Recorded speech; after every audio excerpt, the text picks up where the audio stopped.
The call came on a Tuesday morning, interrupting my usual coffee and emails routine. When I saw Rebecca's name flash across my screen, I knew it wasn't going to be pleasant. It never was with her. "Hello, Rebecca," I answered, keeping my voice neutral. "I've sold the house," she announced without preamble, her tongue dripping with satisfaction. "The papers are signed, and the new Umbers move in next week. I hope you've learned your lesson about respecting your elders. My name is Olivia Matthews, and the house Rebecca was so smugly talking about was my childhood home. The one my father had left me when he passed away 2 years ago. Or at least, that's what Rebecca thought." "The house?" I repeated, fighting to keep the amusement out of my voice. "You mean Dad's house? Don't play dumb, Olivia. You know exactly which house. The one you've been squatting in rent-free since your father died.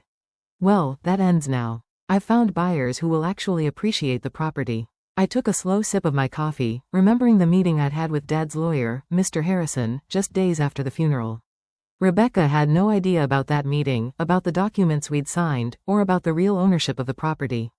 "That's interesting," I said carefully. "And you're sure everything's legal?" She scoffed. "Of course it's legal. I'm his widow, and the house was in his name. You may have been his precious daughter, but I have rights, too. Maybe next time you'll think twice before questioning my decisions about the remodeling." Ah, there it was. The real reason behind this power play. 3 months ago, I'd stopped Rebecca from gutting the house's historic features. The hand-carved banisters, the original hardwood floors, the stained glass windows my father had lovingly restored over the years. She'd wanted to modernize everything to erase every trace of the home my father had created. "I see," I said. "Well, I hope you got a good price for it." "Don't worry about the price," she snapped. "Just make sure you're out by next Friday. The new owners are eager to start their renovations." I could almost see her smirking, imagining me scrambling to pack up and move out. If only she knew. "Thanks for letting me know," I replied. "Goodbye, Rebecca." As I hung up, I couldn't help but smile. Rebecca had always underestimated me, just as she underestimated my father's foresight. She thought she knew everything about our family's affairs. But there was so much she didn't understand. I picked up my thumb again and dialed Mr. Harrison's number. "Olivia," he answered warmly. "I was expecting your call." "She did it," I said. "She actually tried to sell the house." "Did she now?" I could hear the amusement in his voice. "Well, this should be interesting. Would you like me to set things in motion?" "Yes, please. And Mr. Harrison, make sure the buyers understand exactly what's happening. I don't want innocent people caught in Rebecca's mess." After hanging up, I walked through the house, my house, running my hand along the walls my father had painted. The door frames he'd restored, the window seats where we'd spent countless hours reading together. Every inch of this place held memories, stories, pieces of our life together. Rebecca had married my father 5 years ago when I was 23. At first, she played the part of the caring stepmother perfectly, all smiles and sweet words. But after the wedding, her true colors started showing. She tried to drive a wedge between Dad and me, made snide comments about our close relationship, and constantly pushed to change things about our home. Dad saw through her eventually, but by then his health was failing. In his final months, he called me into his study one evening, while Rebecca was at her weekly spa appointment. "Livy," he'd said, using his old nickname for me, "I need you to trust me. Things aren't what they seem with Rebecca, and I've made arrangements. When the time comes, both see James Harrison. He'll explain everything." I'd wanted to ask more questions, but Dad had been so tired, so weak. 2 weeks later, he was gone. Rebecca had barely waited until after the funeral to start asserting her authority over the house and everything in it. She'd moved my father's belongings into storage, redecorated rooms without consulting me, and made it clear that she considered herself the sole owner of the property. What she didn't know was that my father had seen this coming. The meeting with Mr. Harrison had revealed just how carefully Dad had planned everything. The house, despite appearances, had never been in his name alone. There was a series of legal maneuvers I didn't fully understand. He protected it, and me, from exactly this kind of situation. My phone buzzed with a text from Rebecca. "I expect the keys on my desk by Thursday. Don't make this difficult, Olivia." I smiled, typing back, "Don't worry, Rebecca. Everything will work out exactly as it should." She didn't respond, probably thinking she'd won. But the real show was about to begin. And I have front row seats to watch her carefully constructed plans fall apart. My father had always told me that patience was a virtue. Sometimes, he'd say, the best response is to simply wait and let people reveal their true nature. Well, Rebecca had certainly revealed hers. Now it was time for her to learn about mine. I spent the rest of the morning going through some old photos I found in Dad's study. There was one of us working on the house together, covered in paint and sawdust, but grinning like fools. Another showed us in the garden he planted, surrounded by the roses he'd lovingly tended. Rebecca had wanted to dig up those roses last spring, claiming they were old-fashioned. I'd stopped her then, just as I was about to stop her now. My thumb rang again. Mr. Harrison. The wheels are in motion, he said. The buyer's lawyer has been notified of the situation. They're understandably upset with Rebecca, but relieved they found out before money changed hands. How long until she finds out? I'd say by this afternoon. Their lawyer is drafting a strongly worded letter as we speak. Would you like me to be present when she receives it? I thought about it for a moment.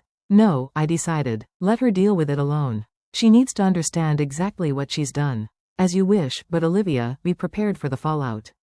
People like Rebecca don't take humiliation well. He was right about that. Rebecca had always been proud, always needed to be in control. Finding out that she tried to sell a house she had no right to, that she'd made a fool of herself in front of potential buyers, it would hit her heart. But then again, that was exactly the point. The fallout came faster than I expected. Around 3 in the afternoon, my thumb exploded with notifications, multiple missed calls and increasingly furious texts from Rebecca. What EVVU do you want, honey? The last message read, all caps conveying her rage. I was sitting in the garden, among my father's roses, when she pulled into the driveway. Her Mercedes screeched to a halt, and she stormed out, waving what I assumed was the lawyer's letter. You conniving little witch, she screamed, her carefully maintained facade cracking completely. You knew about this all along. I remained seated, calm despite her fury. Knew about what, Rebecca? Don't play innocent with me. She thrust the letter in my face. The trust, the property transfer, all of it, you and James plotted this behind my back. No, I corrected her gently. Dad and Mr. Harrison arranged it. I just followed his instructions. Her face contorted with rage. Your father would never do this to me. This has to be a mistake. Actually, I stood up, brushing dirt from my jeans. Dad did exactly this to protect both me and the house.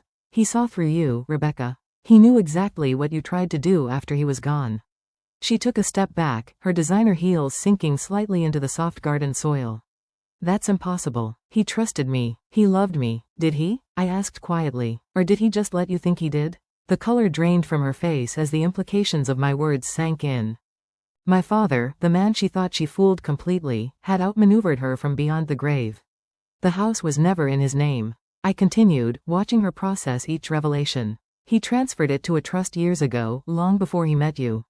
I'm a sole beneficiary. You had no right to try to sell it. You're lying, she whispered, but I could see the doubt in her eyes. Check the property records, I suggested. They're all public. Dad made sure of that, too. He wanted everything to be transparent when the time was right. Rebecca's hands were shaking now, crumpling the lawyer's letter. The buyers, they're threatening legal action. Do you have any idea how humiliating this is? Almost as humiliating as trying to throw your stepdaughter out of her own house. I countered. Or maybe as humiliating as spending years pretending to care about someone just to get their money. She flinched as if I'd slapped her. You don't understand anything about my relationship with your father. I understand more than you think. Dad told me everything before he died. About the prenup you refused to sign. About the mysterious withdrawals from his accounts. About the men you met with while he was in the hospital. Her eyes widened. He knew. He knew everything, Rebecca. He just waited, watched, and planned. Like father, like daughter, I suppose. She took another step back. Her expensive suit now stained with garden dirt. This isn't over, she threatened, but her voice lacked conviction. Actually, it is, I replied, pulling out my phone. I've recorded this entire conversation. Would you like me to add it to the file Mr. Harrison is building about your attempts to illegally sell property you don't own? For the first time since I'd known her, Rebecca was speechless. She stood there, surrounded by my father's roses, looking completely lost. I'll make this simple, I said. Leave the house. Leave me alone. And most importantly, leave my father's memory alone. If you try anything else, any more schemes, any more attempts to take what isn't yours. Everything comes out. The affairs, the money, all of it. You wouldn't dare, she hissed. It would damage your precious father's reputation. I smiled, channeling the same quiet strength I'd always admired in Dad. His reputation can handle the truth. Rebecca, can yours? She stared at me for a long moment, calculation visible in her eyes. Finally, her shoulders slumped slightly. Fine, she spat. Keep the house. Keep your little victory. But don't think this means you've won. I already have, I said simply. I won the moment Dad saw you for who you really are. She turned and stormed back to her car, her heels sinking into the grass with each angry step. As she drove away, I noticed she dropped a lawyer's letter in the garden.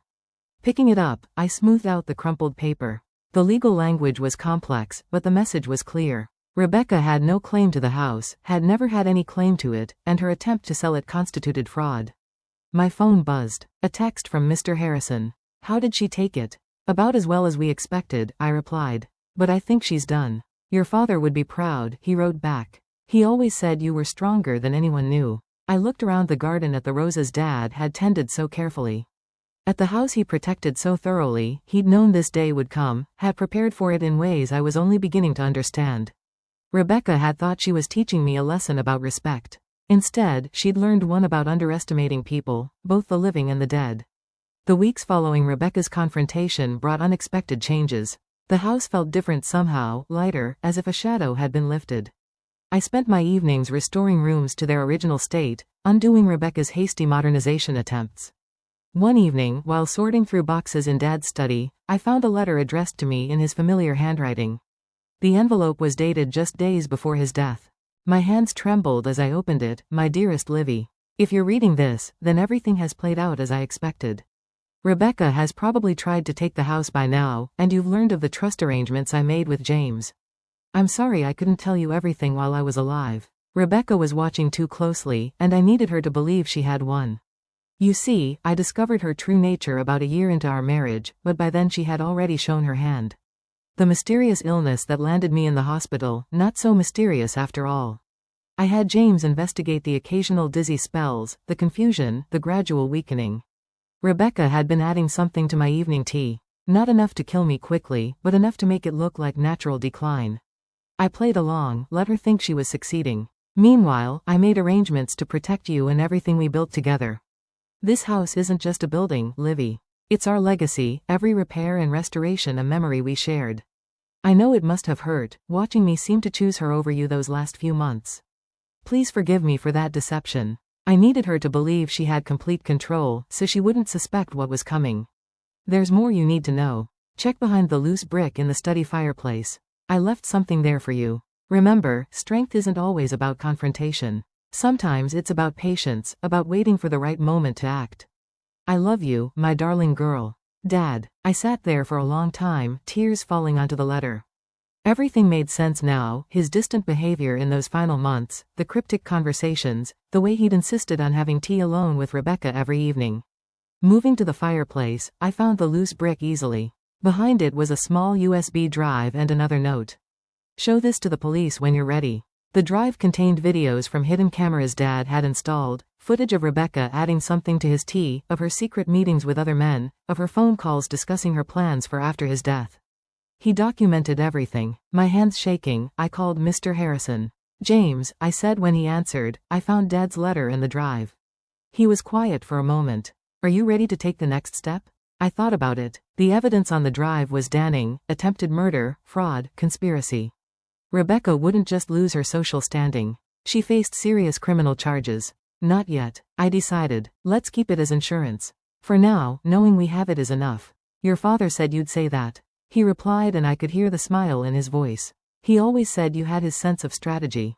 The next morning, a large envelope arrived from Rebecca's lawyer. Inside was a formal document relinquishing any claims to the house or my father's estate, along with a brief note. You win, Olivia. I'm leaving the state. Don't worry about hearing from me again. Just keep what you know to yourself. She'd found the cameras. Of course she had. She would have been searching the house for anything incriminating after our confrontation. The evidence on the drive was just backup. The threat of its existence was enough. I stood in Dad's study, surrounded by the life we'd built together, and felt a deep sense of peace. He had protected me one last time, taught me one final lesson about patience and strategy. The house remained as he'd wanted it, preserved, cherished, a testament to our bond. Rebecca's attempt to steal it had failed, just as her attempts to come between us had ultimately failed. In the garden, Dad's roses bloomed more beautifully than ever. I tended them carefully, honoring his memory in every flower that opened. Sometimes, while working among them, I could almost hear his voice. Remember, Livy, the strongest roots grow in silence, hidden from view until the right moment to bloom. He had been right, of course. Strength wasn't always about confrontation. Sometimes it was about waiting, watching, and letting people reveal their true nature. Rebecca had taught me about deception, about the masks people wear. But Dad had taught me something far more valuable. How to see through those masks, how to protect what matters most, and how to win without losing yourself in the process. The house stands as it always has, a monument to love, patience, and justice served quietly but completely. And somewhere, I like to think Dad is smiling, knowing that his final lesson was well learned. As for the USB drive, it remains behind that loose brick, a silent guardian ensuring that some stories stay buried, at least for now. After all, as Dad always said, timing is everything.